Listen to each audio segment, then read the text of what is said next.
Have you ever lost sleep as a result of watching the news? So if politics has cost you a relationship or a night of sleep, this episode is definitely for you. Doomscrolling, particularly before you go to bed, keep looking for negative things. This is a very common cause of insomnia. We're really slaves to that algorithm. And that algorithm doesn't really care about you as a person, it cares about you as a consumer. Hello and welcome to Sleep is My Waking Passion, the podcast where we get real about sleep and how it shapes your life. I'm Dr. Alison Kole, a triple-boarded pulmonary critical care and sleep medicine physician who's learned to thrive despite having chronic insomnia. And now I'm here to help you do the same. Thank you, everyone, for joining me. We're just discussing the wildfire situation, but now we're going to switch gears because I want to ask you if you're like me. Have you ever lost sleep as a result of watching the news? Are you maybe not talking to somebody in your family, a brother-in-law, sister-in-law, somebody who you've been friends with for years and years, all because of politics? Have you avoided entire topics when you're out to dinner with your family or sitting with your friends? I know I certainly have. And that's the reason it's so important to have this discussion today, because I'm telling you, the book we're going to discuss and what this practical guidebook will show you is going to make you uncomfortable. It definitely made me uncomfortable, which is why I'm so excited for our guest today. So if politics has cost you a relationship or a night of sleep, this episode is definitely for you. I want you to share it with someone, perhaps someone that you're no longer talking to. Seriously, and hit subscribe. Welcome back again. My guest is Dr. Beth Ann Malow. She is a neurologist, a sleep medicine specialist. She's been on the show before, and she happens to be one of the loudest voices at the AASM on a variety of issues, including climate change, as well as most hot button topic that we're taping as we speak, which is daylight saving time. But today we're going to be talking about her boldest project yet. She stepped back from running a sleep division at Vanderbilt University after 21 years, and she co-authored a book called Beyond the Politics of Contempt. This is a practical playbook for standing up for what you believe while actually building bridges with people who disagree with you. Beth, welcome. Welcome to the show again. Thank you so much. It's great to be back. So I'm going to start with this pivot of yours. You ran a sleep division for about 2 decades. What made you walk into kind of the most polarizing arena in America right now, which is politics, and do so on purpose? That's a great question. It's up there with why did my husband and I move to Vermont, right? And they're related in that after 21 years, I wanted to change. It made sense for my family. Our kids were settled. Made sense for my husband and me because we could actually work remotely. One of the silver linings of COVID, right? Mm-hmm. And we just decided to make this move because we wanted to experience new things. And my husband had lived in New England earlier in his life and career. And we had actually met in Boston and gotten married in Boston. So we moved up here. And as part of that, one of the things that really attracted me to the New Hampshire-Vermont border, we call it the Upper Valley of New Hampshire-Vermont, was a man named Doug Teschner, who is a former Republican state legislator in New Hampshire and also has worked in the Peace Corps, directed efforts in Ukraine, and really is impressive. Well, he decided that he wanted to write a book as his New Year's resolution for 2024. And we had gotten to know each other because we both worked together on civil discourse for a national organization, nonprofit called Braver Angels. He's actually the regional director for that organization for New England, and I moderate workshops and debates. And we got to know each other, and he invited me one day to read some of his chapters in just the beginning of the book. And I gave him some feedback, and out of the blue one day, he said, "Hey, Beth, how would you like to be my co-author?" And I'm one of those leap before you look people. It's in the book, Beyond the Politics of Contempt, how I love to leap before I look. And I just said, sure. And I think he was a little bit dumbfounded because everybody else he had asked either said no or said, I have to think about it for a while. And there I was saying, of course I'll do it. And the rest is really history. We've had a great partnership. I contributed to pretty much every chapter in the book. We tell a lot of stories. We quote thought leaders, and we released our book in September of last year, and we just released an audiobook this spring where we actually read our personal stories, and then we have a professional narrator do the rest. So yes, and that is how I read your book. I listened to the audiobook on my commute, spending time at the beach. I have a commute up a couple hours actually, but it is worth it. I go once a week to see patients with a colleague of mine. It's so great because I'm pulmonary and he is neurology. So we were like, it's great because we kind of see sleep issues just slightly differently, but in a really collaborative way, which is just amazing. And I completely resonate with the idea of just go for it. Just don't even look, just go for it, because I kind of feel like I have evolved into that. I lived a long time in a state of fear. If I did this, then what's going to happen? If I pivot, what's going to happen? And I can tell you is, especially being in the medical field, if you decide to leap, your world could expand in those glorious ways because you gave it a chance. And you got through med school, you're probably going to land on your feet. I've seen it with so many people, exactly. Even in my orbit. Like it's actually kind of a wild, fun ride. And then you realize you have all these other skills that kind of allowed you to be a good clinician, but you can apply them differently and sort of expand your limits. It's so fabulous. The good part is I actually am still working remotely for Vanderbilt Health. It was called Vanderbilt Medical Center. Now we call ourselves Vanderbilt Health. So I still see patients on telehealth. I still do research in sleep and autism. And so I haven't had to give that part up, which is really good because writing books is not a very lucrative profession.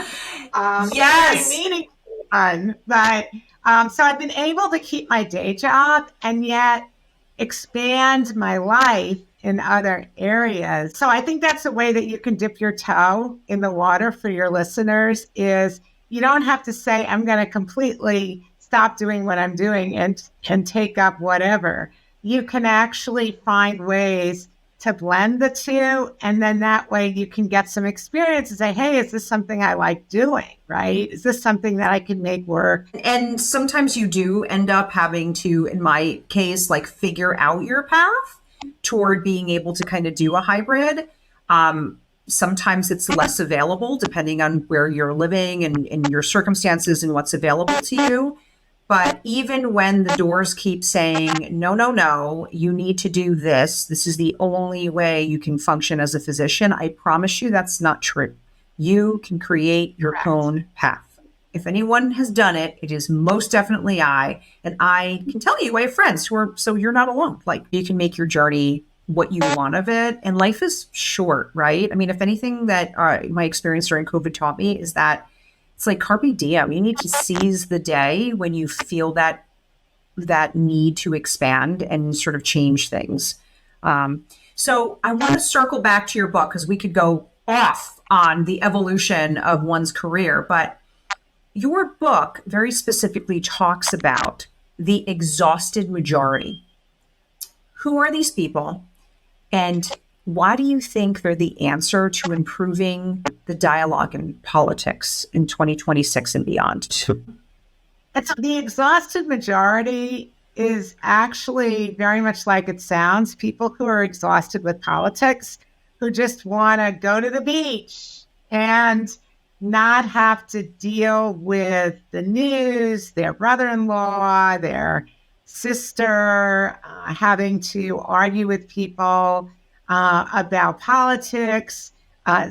surprisingly, it is the majority. It is. The loudest voices, we think that these folks who are very strident on both sides, on the left and on the right, are in the majority because they're so loud, right? And the loudest voices oftentimes seem to be dominating. But most of us just want to live our lives and get along. And we have things that we want to get done and accomplish in our world. And we care about our kids and all of that. And we are exhausted. The 24-hour news cycle, social media, where maybe you just want to go on social media and see what your friends' dogs are up to. But it's become very anger-provoking for people. It's hard. So I know people who've actually left social media. How does this negatively impact our health? Yes, many different ways. Certainly the stress of getting, we all know how we feel, right? When we get really angry and our emotions are out of control and we feel kind of helpless, that is going to put big stress, right, on our blood pressure, on our heart, on the blood vessels that go to our brain. I mean, it's not healthy to be in that state of stress. And then as a sleep doctor, something that I'm seeing a lot is this sense of doom scrolling. Now, doom scrolling, particularly before you go to bed, could be anything. But it's the idea that you're scrolling on your phone and you keep looking for negative things. And it's a really weird habit. But the idea that you're continuing to look for news and then more bad news and then more bad news. And before you know it, you are so worked up that you can't get to sleep at night. This is a very common cause of insomnia, which is difficulty falling asleep or staying asleep, that I'm seeing more and more in our practice. And I just wanted to add to that, you could be someone who wants to go look at your friend's puppy pics, but you happened to interact with or just spend more time on a post that was politically charged because it caught your attention. Now you have these AI-driven algorithms that are going to say, hey, Alison paid attention to that post, that political post. So now I'm going to feed her more, and it's going to be very much in the same vein because they want to keep your attention. There is an ulterior motive here. And I think that's something that our listeners really need to pay attention to, because we're really slaves to that algorithm. And that algorithm doesn't really care about you as a person. It cares about you as a consumer because it wants to sell you advertising. It wants you to buy products online. And so however it can attach your attention, it's going to grab it. And the problem is then the algorithm starts to learn, quote unquote, right? We are dynamic people. What I feel now, I can change my mind. We're capable of changing our mind. But the algorithm doesn't really know you as a human who is capable of change and evolution. It just knows what you like or what you're feeling right in the instance. So it tries to keep you in that mold. And it makes it really difficult. And for people who don't do a lot of social media, I'm going to use my mother-in-law as a classic example. You know, as she's gotten older, a lot of trouble with sleep. And I flat out was like, Nima, do stop watching the news, because she'd watch the news and it'd make her insane. She'd like hear something that happened and she'd be like, I can't believe this. And she'd be so worked up and feeling, I think, really anxious and frustrated because she's sort of in the last decades of her life, Lord willing, and she's got grandbabies. And she's thinking, what kind of world are they going to inherit? You know, and it really is quite disturbing.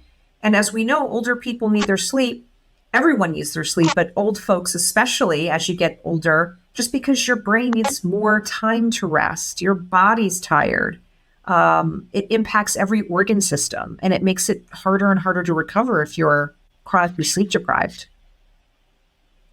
Absolutely. The only thing I would add to that is we get involved, our friends get involved. So the algorithm can start feeding you more of this negativity. And then your friends jump on board. And regardless of whether they support you or whether they're friends who have a different, maybe on the other political side or whatever, have a different view, people can just jump in and it can be like this bloodbath online. But I can tell you a little story if you'd like. I'm very proud of my son. He had, when he was in college at University of Miami, he believed it was a letter that he wrote to the president because the president was doing all these pro-COVID things, but yet also keeping pro-COVID safety things, but also keeping things open with the classes so that they were able to get back to class, I think, by the fall or the summer fall of 2020. And one of my friends saw this post where I was like, oh, I'm so proud of my son. He wrote this letter and the president acknowledged it. I think it was an editorial in the newspaper that he wrote and the president acknowledged it.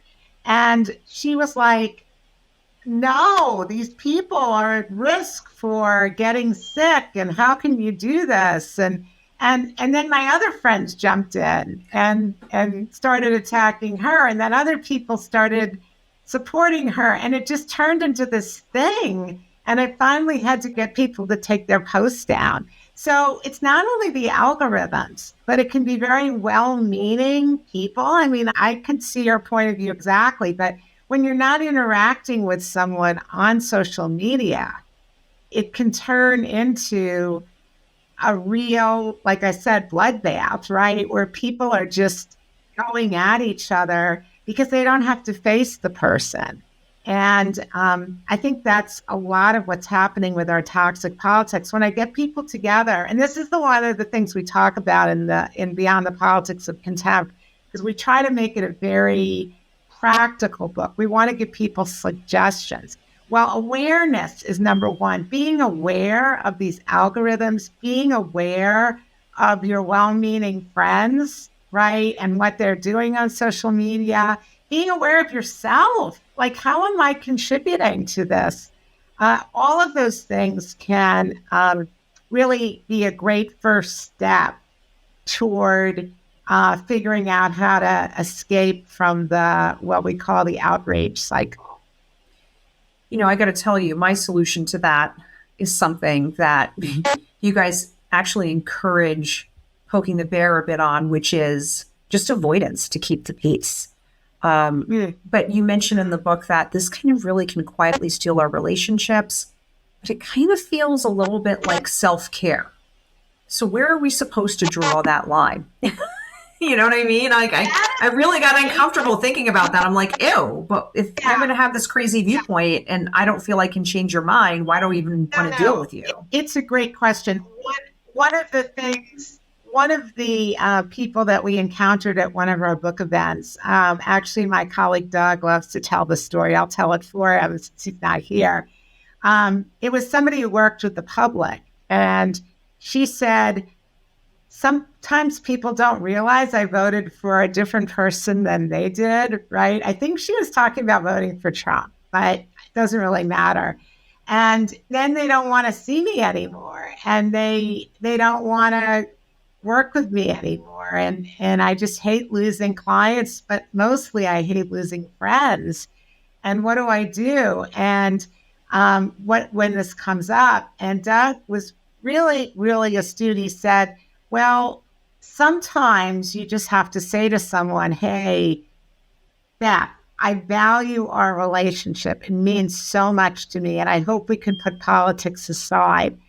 Now, that doesn't mean you're never going to talk about politics, but I agree with you. There is a line, and there are times that you can't always speak your mind. I mean, one of the things we try to encourage in Beyond the Politics of Contempt, and we also encourage this in the Braver Angels group I mentioned, we have something called courageous citizenship, which is standing up for what you believe, doing it without demonizing the other side or the other person, making sure that you don't come across that they're evil or just not worth talking to, treating everyone with dignity and respect.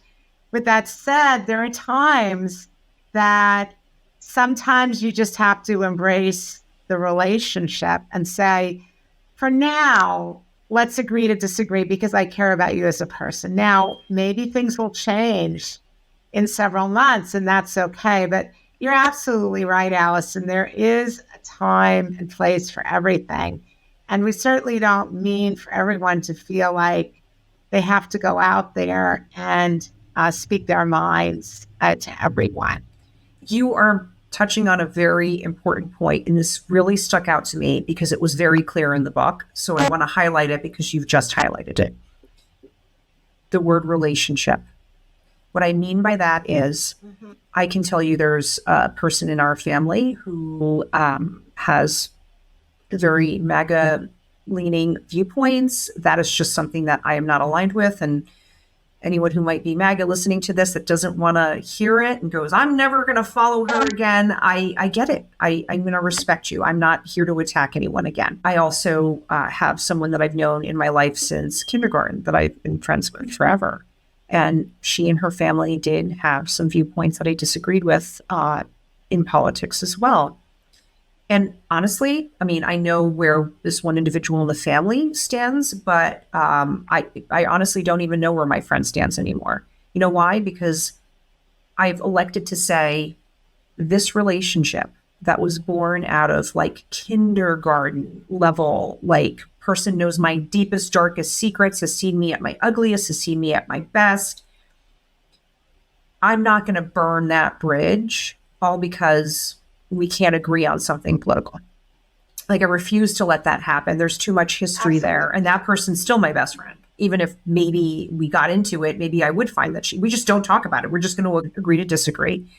And the person in our family, actually, they're very lovely people. And there's a lot of good qualities about them. I'm not going to write them off completely.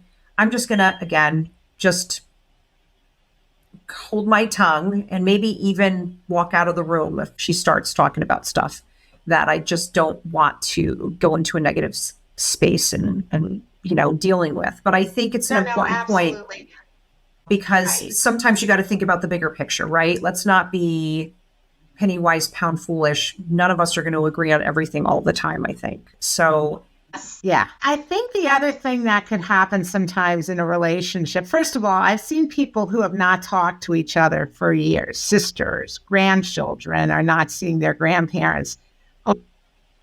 A really great step is to be able to say, I'm going to talk to Uncle Fred or Aunt Sue or whatever, and I'm not going to let politics step in the way. That's huge for a lot of people to be able to reignite a relationship or refoster a relationship. Now, one other way to think about doing it is if you do have a friend who feels different than you politically, and you do want to ask them some questions, like how they feel about climate change or immigration or transgender or whatever the issue is, you don't necessarily have to jump into everything on the first conversation. Like, get to know them first. Get to know, do they have kids? What do they like to do for fun? Where have they lived? What's important to them? For me, it was a friend who I sang with. I sang in a quartet with her. I sang in a competing chorus with her. And we got to know each other as friends. And one day I realized, oh my gosh, she's on the other side. And I think she realized the same thing about me. And we just had conversations. But before we really dug in deep into those conversations, we got to know each other as people. And I think that made a huge difference to the point that, like, I remember we were driving somewhere and we were able to laugh about things. She says, oh, you're going to love my liberal sister. And I was like, what's with your liberal sister? Oh, she's going to bring, her Tupperware to dinner to put her food in it. And she's got a usable straw. And, we were laughing at the reusable straw.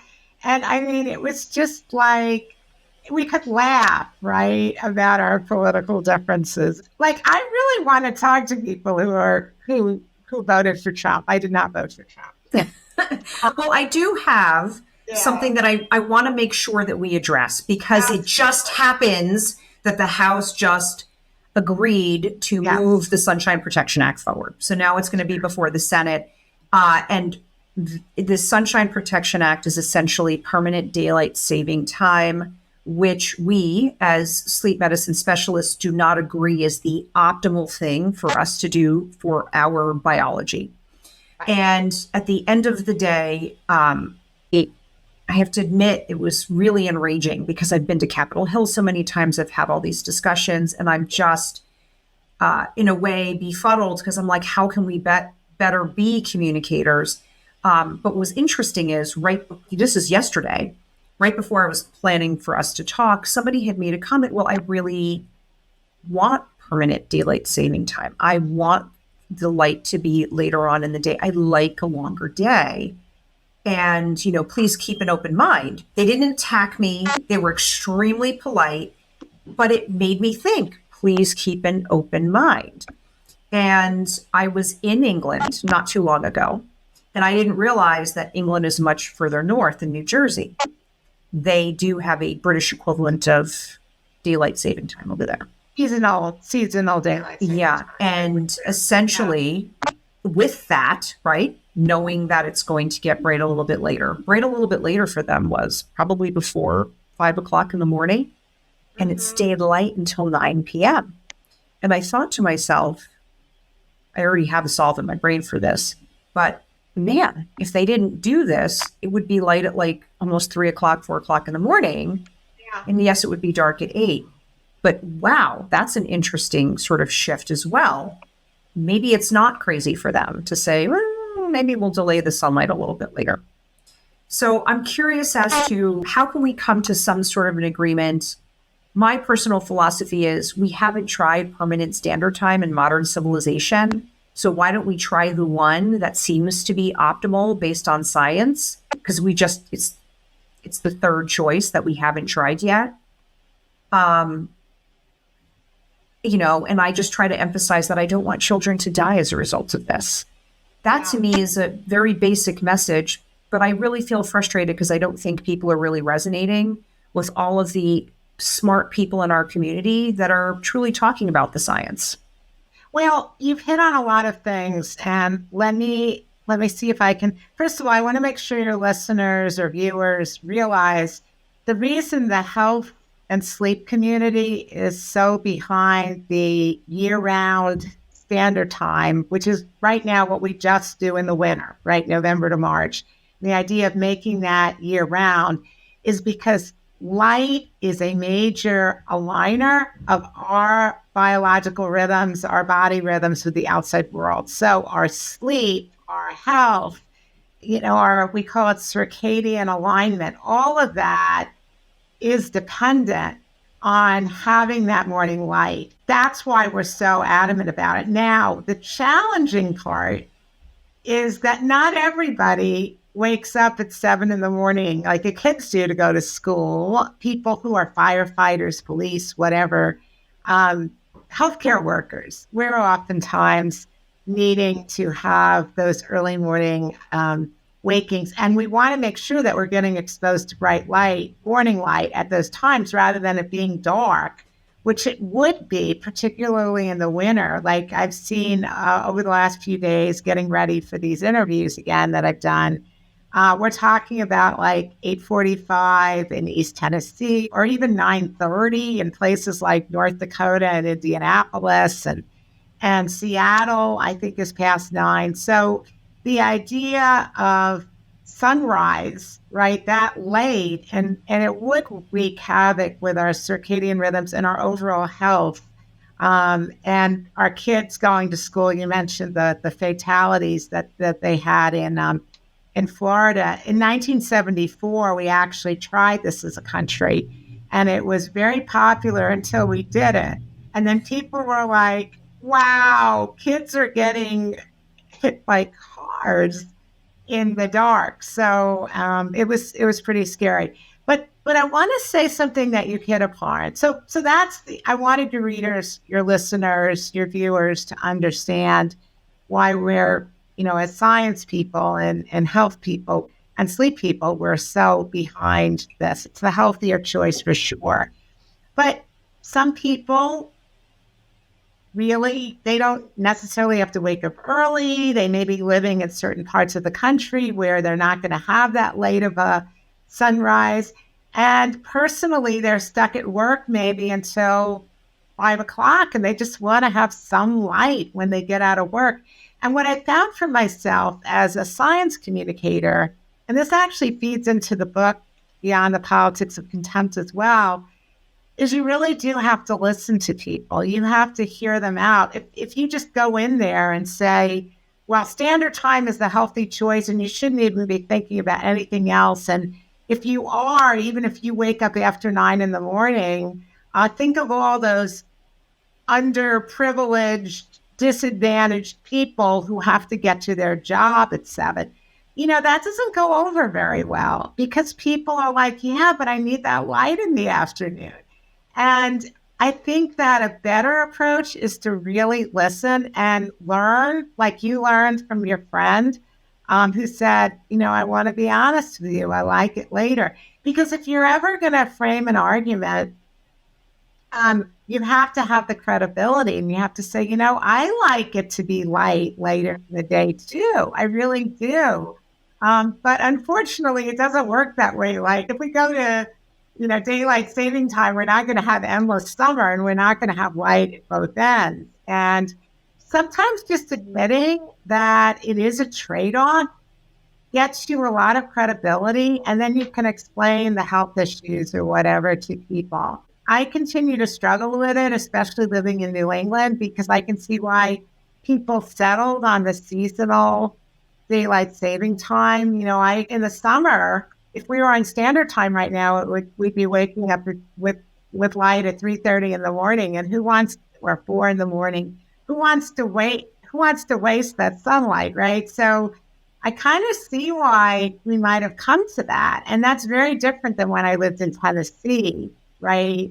And the light was different. So I think number one, really listening to people, particularly people who disagree with you, because you're going to learn from them. And maybe there's some wisdom there.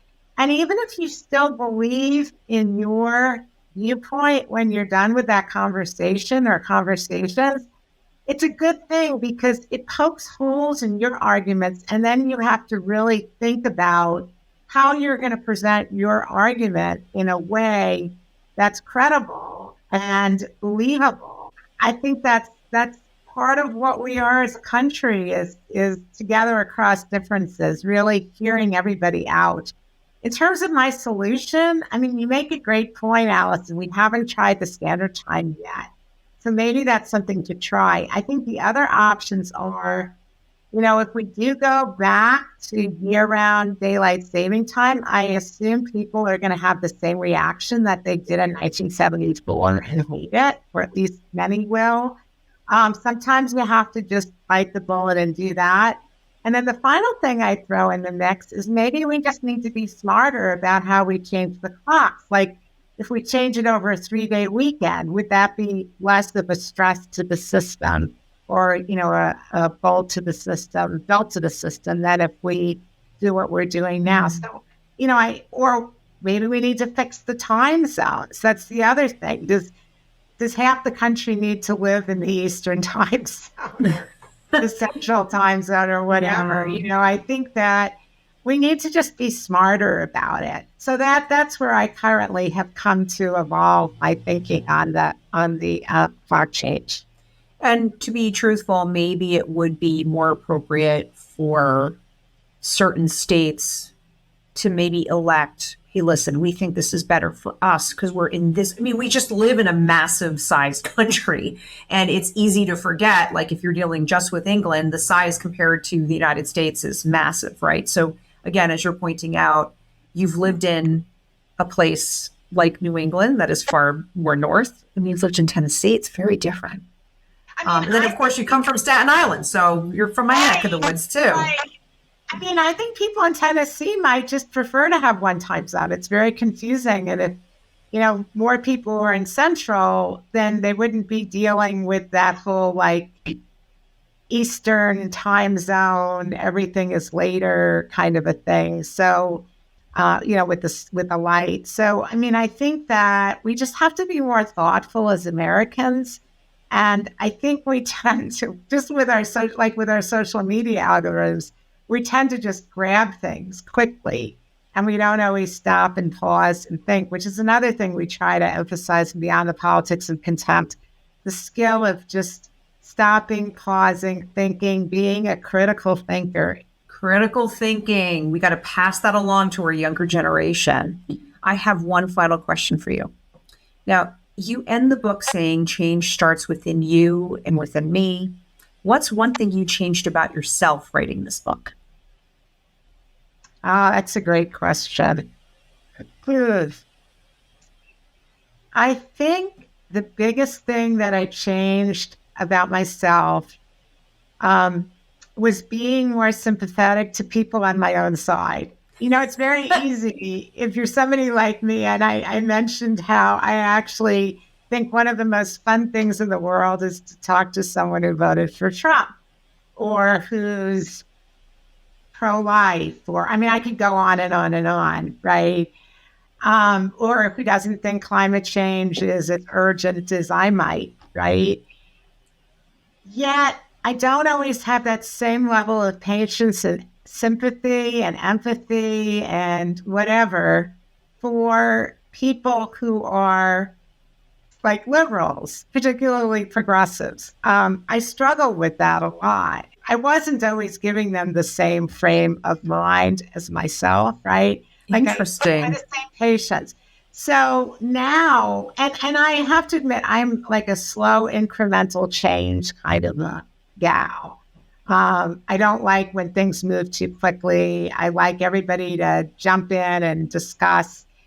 So I really struggle sometimes with progressivism. And yet I look at times in our country, like even the American Revolution or in response to the Gilded Age, the progressive era, and those are my heroes. And for me, it's been how do I work with activists and how do I share with them that I think bridge building is the way to go, and yet really get into their world and understand. So before I spoke to an indivisible group, which has the agenda to bring down the Trump administration, I went to a No Kings rally. Honestly, I thought I'd go to the No Kings rally and hope that somebody in a red hat would walk by and I could buy them a coffee.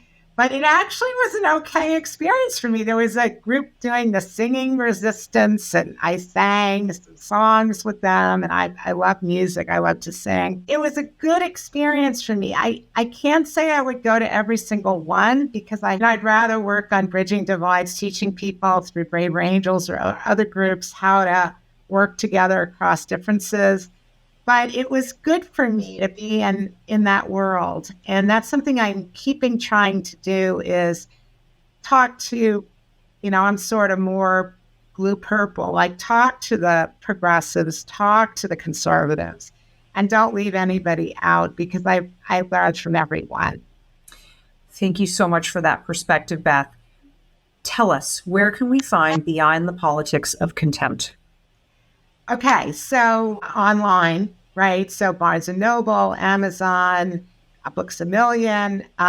We also, you can go to your local bookstore and they'll get you a copy if they don't have it in stock. Also the website, beyondthepoliticsofcontempt.com, so it's easy to remember.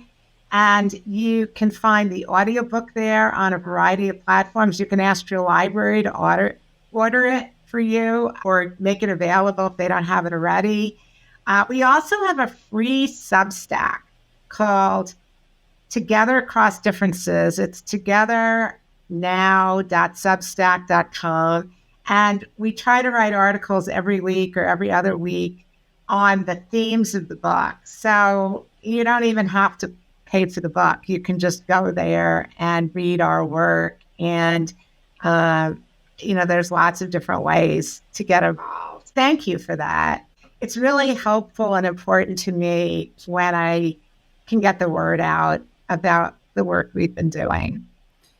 Beth, thank you. I want to thank you because we need people like you who are doing the science, but also being courageous enough to be like, I'm doing some pretty crazy stuff. I'm really trying to bridge the divide. That takes courage because believe me, I don't know that I'm that courageous. I much prefer to just, bury my head in the sand to a certain extent, as you alluded to, go to the beach and not deal with it, right?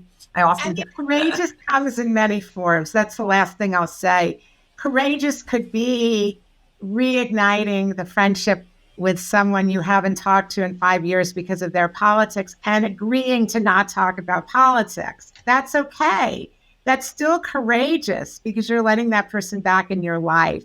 That's huge. I would just say courage comes in many forms. And listeners, contempt is costing us our health, our relationships, and our sleep, all because our lives run on algorithms meant to keep us consuming rather than creating community. Ultimately, that's what we need. Community is part of our health plan. Think about that and how you can build bridges by getting to know your fellow humans. Please like, subscribe, and share this episode with someone who needs to hear it. Until next time, please rest well. Thank you. Struggling with sleep? Dr. Kole is here to help. Whether you need a comprehensive sleep coaching program, suspect you have sleep apnea, or simply seeking a second opinion, she's available for consultation in New Jersey, New York, California, and Georgia, with more states coming soon. Schedule your free 10-minute review of services today to find out which visit is right for you at AskTheSleepMD.com and start your journey to better sleep with a trusted sleep expert. Please be advised that the Sleep is My Waking Passion podcast is for entertainment and educational purposes only. It does not constitute medical advice. Always consult your healthcare provider for personalized guidance. For my full disclaimer, please visit AskTheSleepMD.com, and while you're there, don't forget to sign up for my free newsletter. Sweet dreams and happy listening.